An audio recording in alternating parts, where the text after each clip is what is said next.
Assalamualaikum warahmatullahi wabarakatuh. Selamat pagi, saya Bribda Dewi Safitri. Pada hari ini saya sedang bersama Bapak Kasat Reserse Narkoba Polres Bengkalis, Bapak Ibtu Hasan Basri. Selamat pagi Bapak. Pagi Bu. Bagaimana Pak kabarnya hari ini? Alhamdulillah baik, sehat. Ya. Nah, pada hari ini kita akan membahas mengenai narkotika di wilayah Polres Bengkalis, Pak. Ya. Nah, Pak Hasan, ada beberapa hal yang saya dan juga penonton ingin tahu mengenai narkotika di wilayah Polres Bengkalis. Ya. Salah satunya yaitu selama tahun 2024 berapa pengungkapan kasus di wilayah Polres Bengkalis? Ya. Terima kasih Bu Dewi. Jadi untuk sampai terhitung hari ini tanggal 28 Maret 2024 kita Polres Bengkalis sendiri sudah melakukan penangkapan sebanyak 55 kali atau dengan catatan 55 LP sampai saat ini. Ditambah dengan jajaran polsek-polsek, kurang lebih sekarang sudah ada sekitar 70 laporan polisi yang kita tangani. Wow, luar biasa. Baik Bapak, daerah mana mayoritas terbanyak pengungkapan kasus di wilayah hukum Polres Bengkalis? Untuk penangkapan pastinya yang terbesar ya di Duri atau Mandau. Karena dengan penduduk yang cukup ramai, wilayah yang cukup besar, tentunya di sana peredarannya lebih besar juga. Makanya kami dari 55 LP, hampir 70%-nya penangkapannya di Mandau atau Duri. Berarti Bapak di tahun 2024 udah berapa banyak barang bukti yang sudah ada dari tahun 2024 ini? Untuk jenis sabu, narkotika jenis sabu sampai saat ini sudah lebih kurang 20 kg kita lakukan penangkapan. Sampai dari bulan Januari sampai sekarang iya, ya? Sampai sekarang sudah 20 kg. Untuk Polres jajaran kita termasuk paling besar saat ini dalam hal pengungkapan terkait jenis sabu. Selain itu juga kita ada mengungkap ganja. Kemarin lebih kurang 195 gram. Selain itu juga ada ekstasi atau inek lebih kurang 200 butir. Nah Bapak, pengungkapan terparah dan terbesar ada di mana itu Pak? Kalau yang terbesar jenis penangkapan narkotika jenis sabu terjadi di Bengkalis, wilayah hukum Bengkalis ini. Terakhir kemarin kita melakukan penangkapan di tanggal 15 Maret tepatnya di depan kantor camat Bengkalis itu sebesar 2 kg. Wow, 2 kg. Yang mana kita tangkap berdasarkan informasi dari masyarakat, di sana ada terjadi transaksi narkotika. Dan hasil informasi itu kami lakukan pengembangan, pengecekan dan penyelidikan, ternyata benar. Dan kami amankan 2 orang pelakunya saat itu. 2 orang tersangkanya. Oh, tersangkanya 2 orang. Untuk pelaku narkotika ini apa Pak hukumannya Pak? Kalau untuk pasal narkotika itu yang paling berat itu pasal 114 ayat 2 dan juga pasal 112 ayat 2 yang mana ancaman hukumannya seumur hidup Bu Dewi atau minimal 20 tahun. 20 tahun. Ya, penjara. Penjara ya. Lama sekali ya Pak ya, 20 tahun. Jadi Bapak sebagai Kasat Narkoba di wilayah Polres Bengkalis ini, apa kiat-kiat Bapak mengatasi penyalahgunaan narkoba? Terima kasih Bu Dewi. Jadi di program kami 2024 ini bahwa kami dalam mengurangi atau mencegah peredaran narkotika di wilayah hukum Bengkalis ada beberapa kiat yang telah kami laksanakan dan akan kami laksanakan. Yang pertama adanya pembentukan kampung tangguh bebas narkoba. Di mana itu Pak? Setiap desa. Oh, setiap desa kita kerahkan, kita buat kampung tangguh bebas narkoba. Dan selain itu juga kita akan melakukan secara rutin pengecekan urin terhadap aparat desa dan juga masyarakat yang dicurigai atau dideteksi pengguna narkotika. Nah itu rutin? Rutin. Rencana kita untuk 2024 akan kita mulai dari pertengahan tahun mungkin nanti akan kita laksanakan ke setiap desa. Selain itu wilayah-wilayah yang selama ini tidak tersentuh ataupun peredarannya cukup tinggi, kita akan lebih rutin mengunjungi atau datang ke sana melakukan shop terapi ataupun penyelidikan langsung atau secara terang-terangan mendatangi wilayah tersebut, sehingga para pelaku dapat mengurangi niatnya ataupun kesempatannya untuk melaksanakan atau melakukan peredaran narkotika di wilayah tersebut. Kalau untuk kegiatan rutin itu udah ada jadwalnya nggak? Contoh kayak misal sebut 1 bulan atau 2 bulan sekali gitu Pak? Sudah, kalau untuk 2023 kemarin kita sudah bekerjasama dengan Kesbangpol dan Satpol PP. Kita sudah melaksanakan pengecekan urin di beberapa dinas. Namun untuk tahun ini saya berencana dengan didukung oleh Bapak Kapolres, kemudian oleh pemerintah Kabupaten Bengkalis, kita akan berencana langsung ke desa-desa melakukan pengecekan dan juga melakukan sosialisasi. Sosialisasi ini penting karena pemahaman masyarakat terkait narkoba ini masih minim, tentu perlu kita penjelasan. Iya, butuh himbauan ya. Himbauan langsung.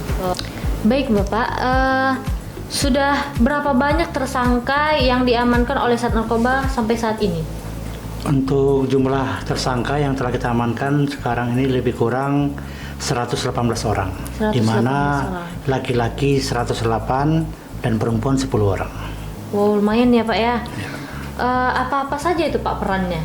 Kalau peran kebanyakan adalah kurir, pengedar, dan juga pemakai. Nah, kalau untuk kurir, pengedar, dan juga pemakai itu sistem mereka untuk mendapatkan keuntungan itu seperti apa Pak?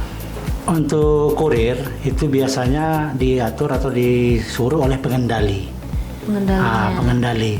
Kalau tangkapan besar itu bisa dijabarkan, mayoritas mereka diberi upah 5 juta 1 kilonya untuk mengantarkan narkoba tersebut. Itu ya, kurirnya ya Pak? Untuk kurir. Kalau pengedar dia ada sistem keuntungan. Kalau pemakai jelas dia penyalahgunanya. Penyalahgunaannya aja bagi untuk pemakainya ya Pak ya. Nah Bapak, bagaimana upaya pengembangan untuk mengungkap sampai pada tingkat masuknya? Jadi Bu Dewi, untuk pemasok ini untuk wilayah Bengkalis, bahwa sampai saat ini mayoritas narkotika jenis sabu ataupun ekstasi yang masuk ke wilayah kita merupakan jaringan internasional, Bu Dewi. Yang berasal dari negeri jiran. Dari mana itu Pak? Ya mungkin bisa dari Malaysia ataupun tetangga-tetangga negara yang ada di wilayah yang berdekatan langsung dengan Indonesia. Dari sana masuk oleh pemasok, nanti akan dikendalikan yang namanya oleh pengendali. Disitulah kita melakukan intelijen, pemeriksaan ataupun penyelidikan. Akhirnya dapat tertangkap kurir sampai pengendali. Dan alhamdulillah yang terbaru kemarin kita baru mengamankan pengendali 2 orang. Pengendali yang dari mana itu, Pak? Ini pengembangan penangkapan yang 2,6 kg jenis sabu di Sepahat tanggal 7 Maret 2024 kemarin. Jadi dari situ kami melakukan pengembangan hari Minggu kemarin tanggal 24 kami melakukan penangkapan 1 orang perempuan atas nama KS di Bakan Batu, Bu Dewi. Satu orang di Bakan Batu. Dari dia akhirnya muncul lagi nama bosnya lagi di atasnya. Itulah yang kita amankan di Bengkalis ini atas nama PH, yang mana merupakan DPO dari penangkapan kita yang di Sepahat. Gitu Bu Dewi. Jadi Bapak, kalau misalnya nih banyak narkoba yang masuk ke wilayah Bengkalis, itu transportasi apa?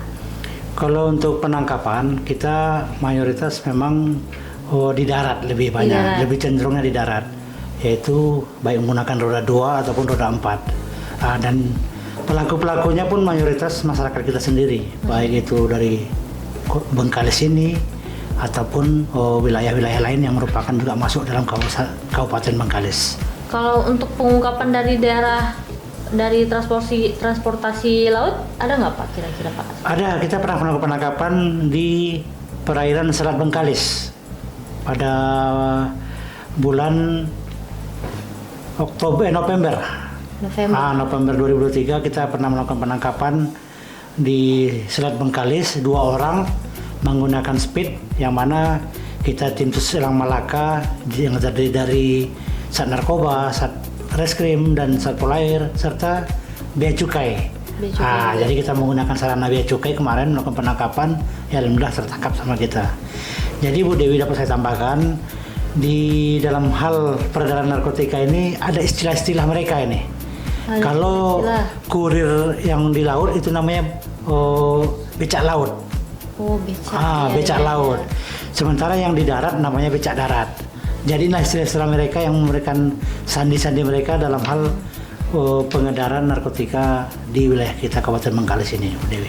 Nah, untuk saat ini Pak, profesi-profesi yang pelaku itu Bapak tahu nggak profesi-profesinya apa aja? Kalau dari pemeriksaan kita yang setelah beberapa tertangkap rata-rata nelayan, Bu Dewi. Nelayan. Jadi ya itulah tadi, mungkin tidak mensyukuri dengan apa yang didapat, pingin lebih dan cepat instan, akhirnya salah cara, salah perbuatan, ya menjadi kurir, jadi becak laut, becak darat, ya dengan harapan keuntungan yang cepat, namun imbasnya penjara seumur hidup, Bu Dewi. Iya betul. Jadi itu kan banyak ya Pak ya, pemasok dari nelayan itu banyak ya, keuntungannya banyak. Itu Bapak kalau misalnya mereka itu ada mereka sebagai pelaku kurir atau gimana kan, itu cara mengungkap mereka melalui keluarga itu seperti apa ya Pak? Atau kayak diungkap, ditanya sama keluarga itu gimana Pak? Jadi gini, kita membuka peluang seluas mungkin kepada masyarakat dengan memberikan nomor handphone, nomor WA kepada masyarakat. Bahkan Bapak Kapolres juga membuat pengaduan, membuka link WA pengaduan. Jadi banyak laporan-laporan yang diteruskan oleh Bapak Kapolres ke kami Sat Narkoba untuk ditindaklanjuti.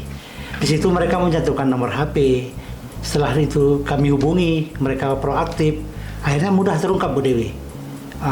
Bahkan itu ada yang keluarganya sendiri atau tetangganya atau orang lain yang diketahui menyalahgunakan narkotika.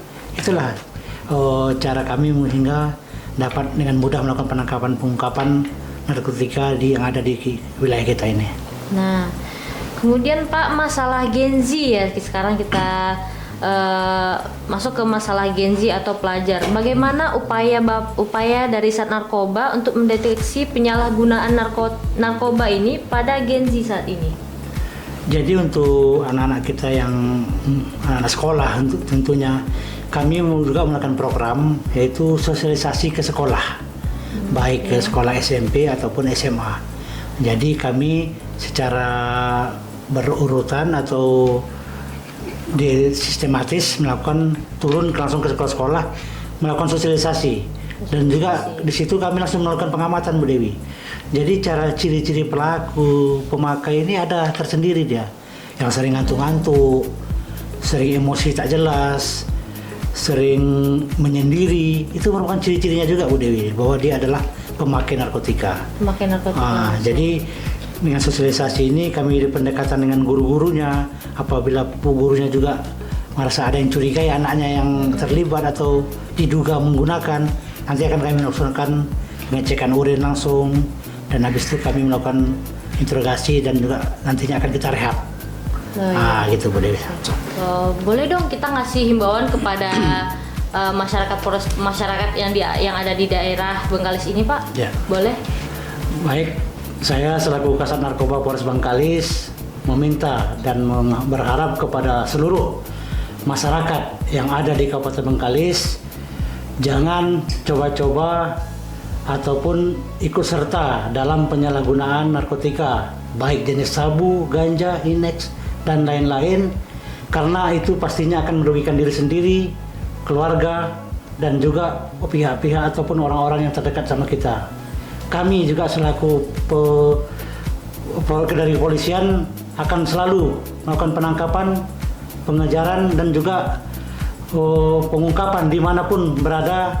Untuk wilayah Bengkalis akan kami lakukan penangkapan tanpa pandang bulu dan tanpa ada rasa takut kepada siapapun. Terima kasih kami sampaikan kepada Bapak Kasat Narkoba.